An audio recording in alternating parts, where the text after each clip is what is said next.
if you want to both like chase the efficacy and, you want to make sure there are different perspectives, different, like experiences and stuff, cutting across the team to force it to sort of to see a broader set of opportunities and not get, because obviously when you've got an in-house team, it can, they can narrow their sights very quickly.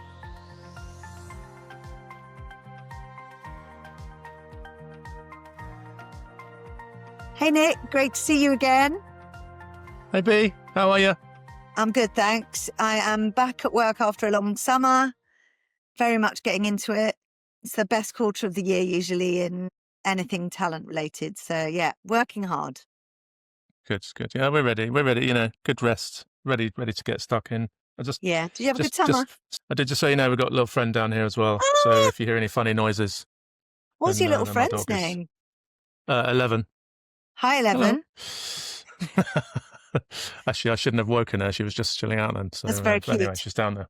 Occasionally she bobs up a bit, so it might put people in. Anyway. I think that would be a good addition. She's very welcome.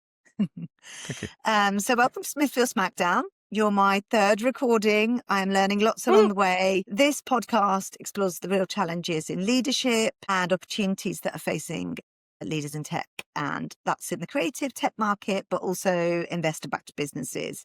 So we try to focus on understanding the issues that surround leadership culture, hiring, innovation, but always trying to focus on understanding and finding really practical solutions. So space for really honest dialogue where we can navigate some of the complexities of leadership today and really offer our community some perspectives that hopefully inspire them to change and have smarter leadership decisions, make smarter leadership decisions. Bit of a mouthful. So your story and experience has really inspired me over the years. I'm very happy to have you on the podcast today. Would you please introduce yourself and tell me a little bit more about your first real challenge in leadership? Yeah, so I'm Nicolas Roope. I'm a agency founder, but also like a entrepreneur. I've started some product businesses as well. And I've been doing digital. I've realized this year is like my 30th year of being a digital creative person. And my first job was with CHBI, and which was like one of these very early marketing, like digital marketing agencies. And I delivered a screensaver ad on a floppy disk, just to sort of give it a sort of time stamp. I just love that. Yeah, and my first leadership challenge was co-founding a business called Anti-ROM in '96 with 13 other founders, and because we were sort of youthful and naive, we thought that was a viable kind of way of running a company. Wow. And actually, was tremendous fun for a couple of years, but it was completely unsustainable and unmanageable. So obviously, it fell apart like a sort of rock band. Tell me a little bit more about that challenge. Well, I think when you've got a bunch of people who've never been in a kind of normal organization. Yeah. But was it your first thing you did? Yeah. Well, no, I was working at the CHBI place for a year. Actually, the two founders of CHBI went on to co-found Fjord. So wow. They've been around for 30 years as well. But so we had a little taste of it then, but not enough to really, embed the sort of corporate values in us. Yeah. So when we started our own thing, we thought we could, like a band, sort of rewrite the rules and because there wasn't any natural leader, or there wasn't really a kind of a founder as such, it was really a co-founded business. Then we just sort of fell into running it like a collective, and and everybody likes the collective story as well. So, journalists and people would come over and we'd talk about it being a collective, and they would think they would whoop and say that's awesome. But little did they know that actually it meant that it was quite sort of dysfunctional, and it was very hard to make decisions. And ultimately, we're very, like, what brought us together was we're at this very nascent moment in digital media where we could, actually do really cool things, really cut through. We had a really interesting angle on things that was really valuable, it was actually really valuable. So we ended up attracting a lot of like decent clients and doing decent work very quickly. And there weren't a lot of people around providing it. So actually it was really fun, but actually the slowness of our ability to sort of adapt and direct our strategy, because it had so many heads, meant that actually, within a relatively short period of time, because we disbanded after about 4 years, you could just see how important that those, how important the features of a more classic organization are in being able to, have relatively few people really calling the shots on the direction and being responsible for that strategy, because if it's a free for all, then it doesn't really work. But I'm very grateful, because what it's like when you're running a team, things don't get said, but those times everybody said what they felt, and actually it gave you some really interesting insight into what are all these motivations and ideas that are pulling decisions in 15 different directions. And now I can hear them without them being said, if you like. So that's quite an advantage. Good job giving it a go, though. I'm not sure I'd have done a very good job as a second jobber. How did you all know you founders?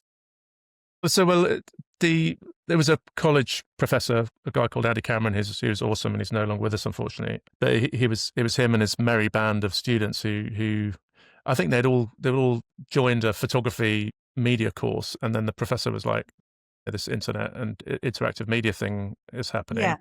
This is really, really interesting. This is a really interesting moment for creators and makers and practitioners," and the students that got really excited all kind of banded together, and then then they started producing work, and then I came out of college and I started working with them, and then suddenly we were putting out actually interactive CD-ROMs, and those CD-ROMs were getting a lot of attention, and that was then the next thing that happened were clients turning up going, we hear this interactive thing is going to be really important. We want a sort of front row seat, and you guys seem to be connecting with people in an interesting way, like that's how it all happened. So yeah, it's very organic. Yeah. And then how did you wrap it up, and what did you do next? So I rolled off the back of that, and then ended up I was approached by a company called Oven Digital, who I'd met. Oh, yeah, I met the founder in Cannes, not in sort of creative Cannes, but in what's it called, MIP, or no? What was the thing? It wasn't in the summer. I remember it was in like February, and it was freezing cold. And I met Daljit Singh there for the first time as well. No, it's not. It wasn't MIP. It was MIPCon. Yeah, it wasn't MIP. It was an interactive thing, and I was speaking there. It was quite interesting. But yeah, I met the founder of Oven Digital, and they were recruiting a creative director. So I was in chats with them, but then I just met this lovely woman who turned out to be my wife afterwards, and didn't want to go to New Why don't I open an office in the UK and get some, also there's a load of talent in the UK, because in the US it was so, this was like peak kind of .com boom, so it was rampant, and there just was a dearth of talent around. So I was like, I think I can put a really good team together here, lower cost, support your US work and develop our own local business. So that's what I did, and I ended up as sort of some weird managing director, even though that's probably a bad idea. So you've taken me down. Can I just say, you've taken me down a bit of a trip down memory lane. Retro podcast, and it was really interesting hearing about all those like really super creative sort of flash stuff and fun stuff. Well, we did. Yeah, it was pretty. I mean, it's pretty good. It was a bit of a roller coaster. So, I mean, I started in '99 and we wrapped it up in 2001 in January. So it was 18 months, and I hired 75 people, and then sacked everybody, including myself, in that window. And decked out 12,000 square foot office in the Truman Brewery, and actually hired some brilliant people. So Ian Tate, who's still a mate, ended up he was ECD of Wyden's. Digital, he was behind the Old Spice interactive campaign that was probably the most awarded piece of creative work in the world ever. And then Toka Newgard, who went on to design the Facebook identity, the founding Facebook identity. Wow. And he was the sort of founding creative director at Zendesk. So, and countless more. There's a load of really brilliant people that came through that very sort of narrow window. Yeah. And we did some good stuff. We redesigned Sky Sports, which was a very sort of high stress, compressed project, but it was really successful. And we did this thing called eCountries, which was a bit, B2B sort of, it's like FT kind of thing, a lot of like business information and kind of services marketplace, which was awesome. So we did, it was a good run. But I mean, I was like 27 and I had been a designer up until that point. So it was a bit of a baptism of fire. But obviously gave you a taste for business because you then went on to set up Poke. And I know that's right. Every time I met you, but there was a time when I ran Future Heads where I think it still happens actually, where designers would walk in and they would say, I want to work for Poke. That's all everybody wanted to do was work for Poke or be like Poke. Who's your inspiration? Poke. So you definitely really made a mark. And that's really, it's really clear in my head. I don't think that will ever go away. So congratulations on that. Thank you very much. But but obviously it didn't dampen your enthusiasm for building business. No, and it was actually worked well because Ian Tate, who I mentioned earlier, he came with me from Oven to Poke. So we had in between, there was a 6-month window. We set a joint venture up with Monkey Television, who were one of our clients. Monkey Television went on to produce Made in Chelsea. It's probably their most known. But they would do some crazy shows, and we had a joint venture with them.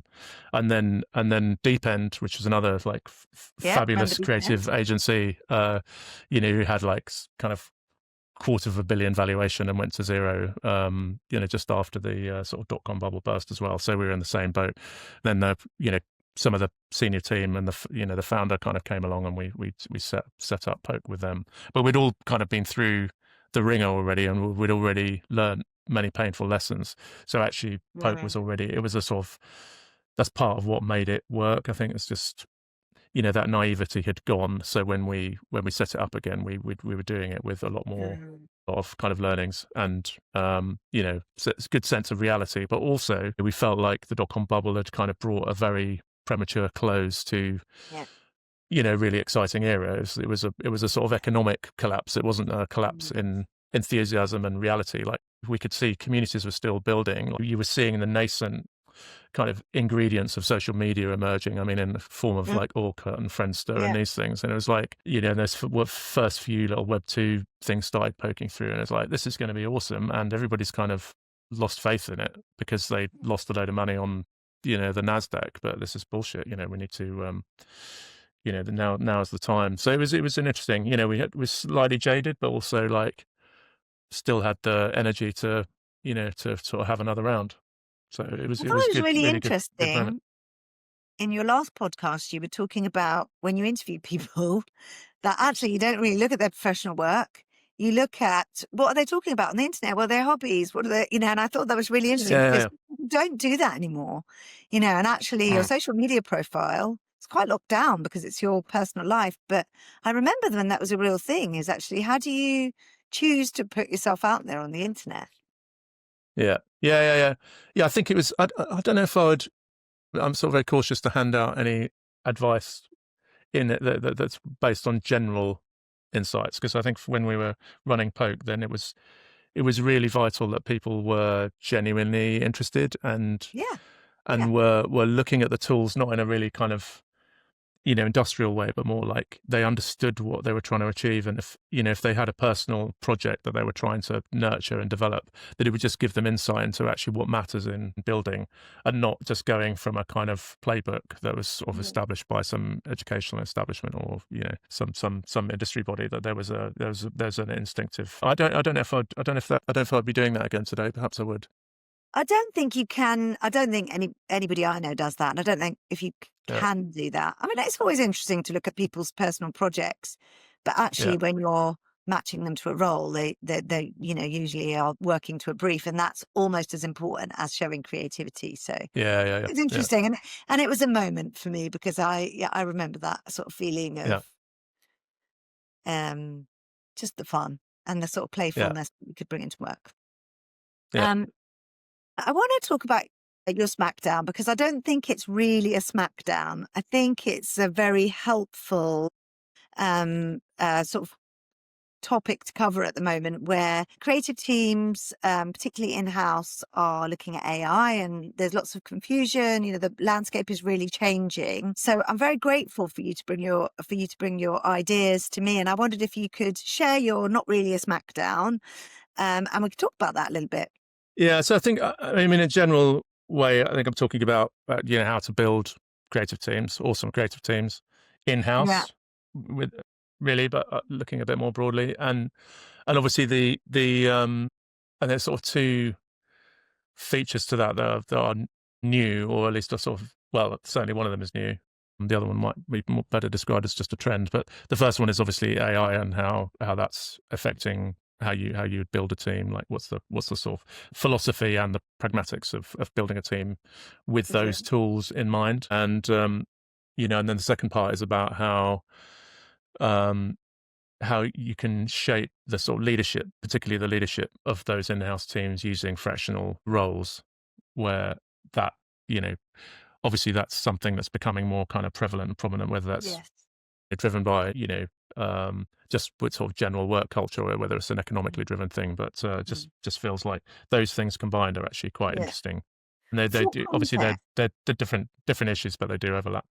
Mhm. Yeah. And for context, can I just share that and correct me if I'm wrong, but certainly what we've seen in the market over the last 2 years, a bit of an economic downturn, maybe that's an understatement, but Mm. certainly design leadership had had a really rough time. Yeah, People, when they have looked at redundancies, have chosen to kind of keep business as usual, keep the lights on, and we've seen design leadership really having a rough time. And yeah, of course, now, a couple of years later, what we're seeing is people realizing they don't have any design leadership and they're in a bit of yeah, a mess, they're in a bit of a funk.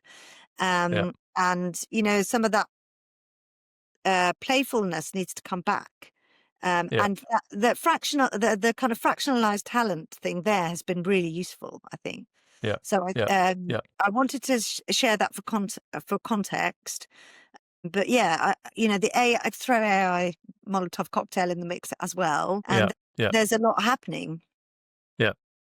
Yeah, totally. I mean, I think with the sort of macroeconomic backdrop, there's obviously, whenever there's a squeeze, everybody does lose their sense of humor quite quickly, Mm. and obviously the first thing you do is just chop and save. So you just go into sort of, the obvious mode of like, where's there a cost? What can we chop out? How can we change in order to get that, in order to see savings? And you keep doing that until you've either got nothing left, or you're at a stable level and the accountants are happy, and then you've got your new baseline, you've got your new kind of structure and org that you'll try and work with. So that's sort of obviously where it's happened. But I think looking at it positive, the two sort of themes of, obviously AI coming in and sort of changing the calculus on, what are some of the elements of that team there for, what they're trying to sort of produce and create and enable, and then the fraction or the leadership side of it, what's the leadership there for, and what is it costing you, but what is it giving you?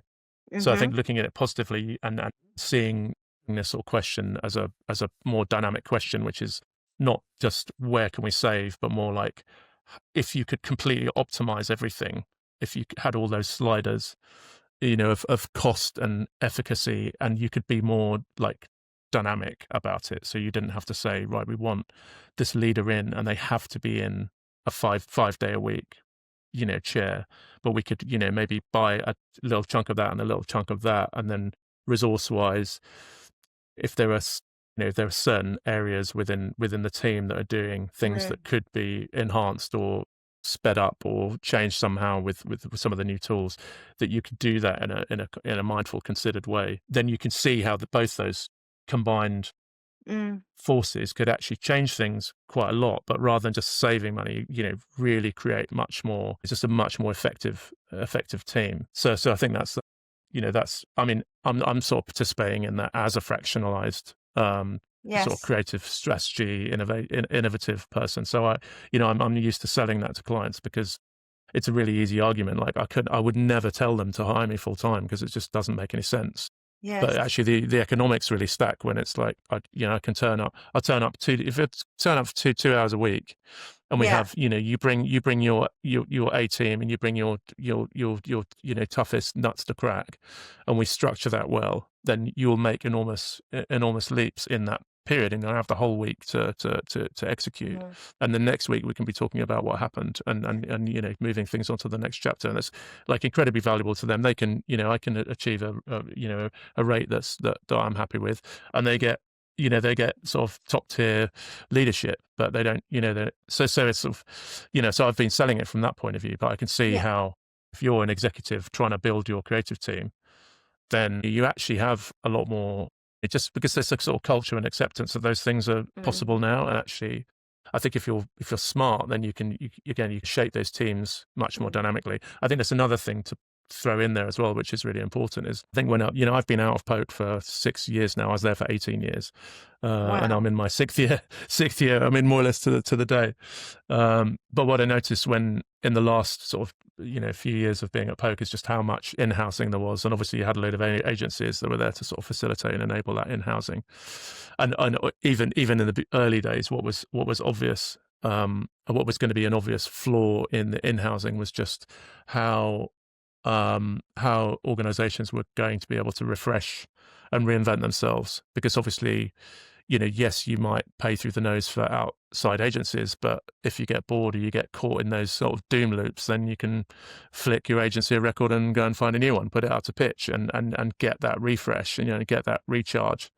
But when you are in housing, you don't, you just don't. I mean, it's just much more difficult. I mean, even from an HR standpoint, to kind of go in and sort of like change it all around and reconfigure it and get those refreshes. So actually, if you want to both like chase the efficacy and you want to make sure there are different perspectives, different like experiences and stuff, cutting across the team to force it to sort of to see a broader set of opportunities and not get, because obviously when you've got an in-house team, it can, they can narrow their sights very quickly.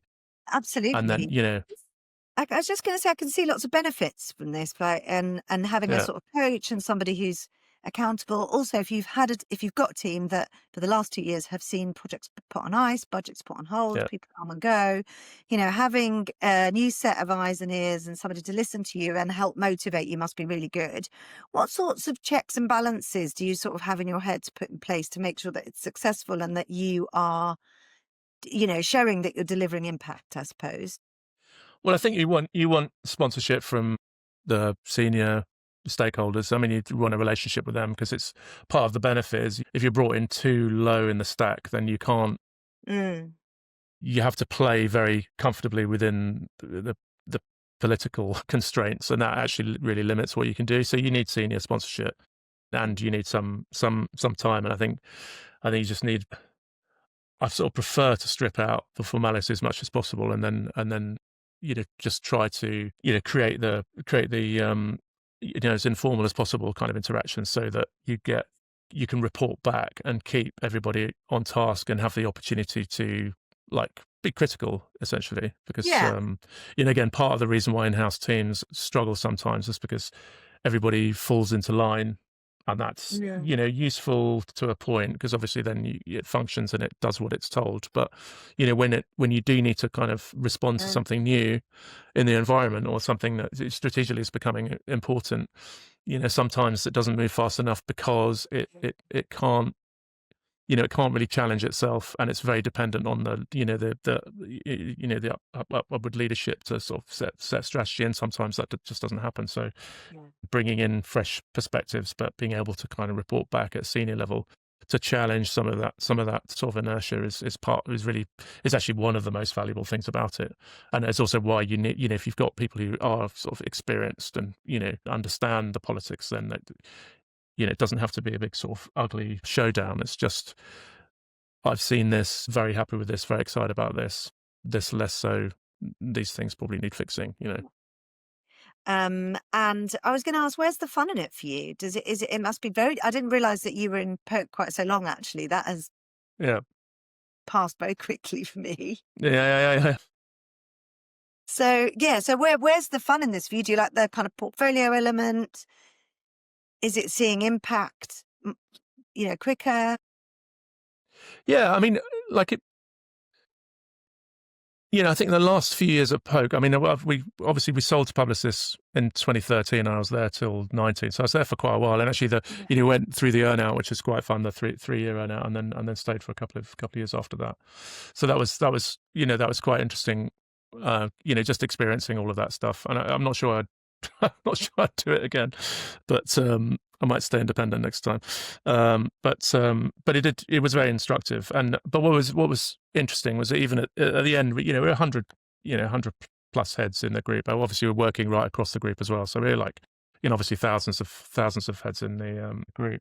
And what I noticed was I didn't need to be around all the time, and it was actually a bit frustrating being around all the time. That you're needed. Like, you're adding tremendous amounts of value for 15 minutes every day, but you just don't know when that 15 minutes is going to be. Yeah. And you can't get involved in things because you just become a bit of a blocker, or you sort of slow things down, you become a bit of a bottleneck.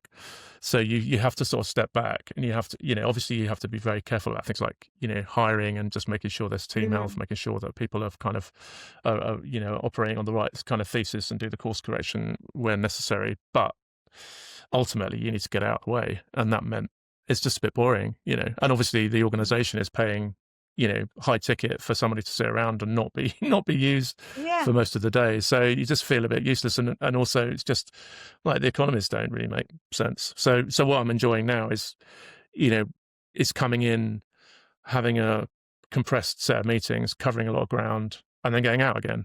Yeah. Those, that time is really productive. And it's really interesting as well, because I love, I really enjoy making things and bringing all my experience to problems and, sketching out and mining opportunities where they, where they are. And that's sort of thrilling. I'm just, the rest of it's not brilliant. And definitely like the sitting around being useless is not that much fun. So I like being in the thick of it and making that work.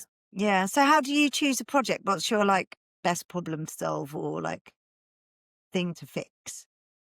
Yeah, I think it's, I mean, most problems you got to find your way, you got to navigate your way through, and you've got, obviously the way you do that is you've got to find the tools at your disposal to do that. And because I've got such a broad base of experience, and I've sort of operated across lots of different industries really, and I understand lots of different functions of, in sort of communication, digital design, so I sort of know all the components that you use to fix or build, brands and businesses.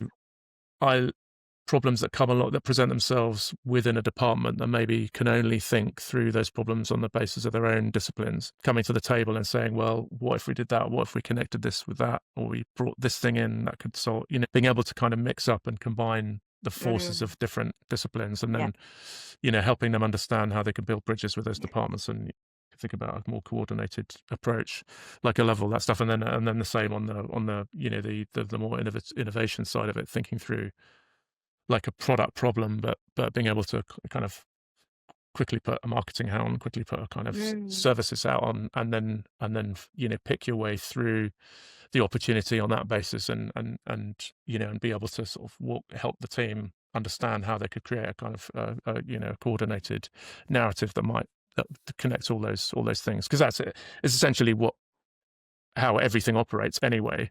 Big customers are experiencing all these things. It's just whether they are well coordinated or not, whether they happen in a bit of a vacuum, and whether they leverage, whether they strengths of each other's disciplines, or whether those leverage points get missed and left on the table. So I'm I like those things where again, I could draw their attention to interesting synergies and adjacencies that they might not consider. Yeah, and that's using the kind of patchwork of your experience to identify that really quickly, right? That's what it sounds like. That sounds really good. Before we peel off, I'd really like to talk to you about your most proud moment in leadership. If you recall one, perhaps you've got a story that you can share. Proudest moment in leadership? There was a period in the noughties, in sort of 2005, 2006, when everybody was talking about sustainability, and obviously, Mother and us were getting loads of communication briefs about, everybody should like turn their washing machine down 10 degrees and it'll save the planet, or, people should use low energy light bulbs to save the planet. And I was thinking, and I kept seeing these ads around the light bulbs, and I was thinking, then they're just really horrible light bulbs. Like, people aren't going to use them. This isn't really an advertising problem to fix. It's a product problem to fix. It's a sort of, it's how like the consumer lighting products had kind of ordered themselves for the times we'd been up till that point, and they were no longer suitable for sustainability, because if you wanted to get people to to adopt low energy light bulbs, you had to make them cool and make them coveted and make them desirable, and that meant you had to attack that problem from a product standpoint, not an advertising standpoint, or ideally both. So we just went and did it basically, and created that light bulb, and sold hundreds of thousands of them, and won the world's biggest design awards, and ended up in the MoMA and V&A, the Smithsonian design collections and stuff. So that was a very proud moment as an entrepreneur. But I mean, I think you could describe that as a leadership, because I just felt like the thing we had created, the agency construct, was not suitable for fixing that problem. And so I had to go and set something up that would fix it, and was happy to jump across categories and say, I'm a digital creative director, but I'm going to go and design and manufacture a light bulb and start a brand. So sometimes leadership is like that, saying, this is my domain, but I can see a problem, I can see a solution. I'm going to go and fix it. I don't care. Yeah, and that's thinking like a designer, isn't it? And I love that. Like, I think that's a really good story, because I love it when you pop to the V&A or something and you see somebody who works in your industry doing something really cool. And like you say, it's just fixing a design problem, but just not in the domain or area that you're I love that story. I'm happy with that.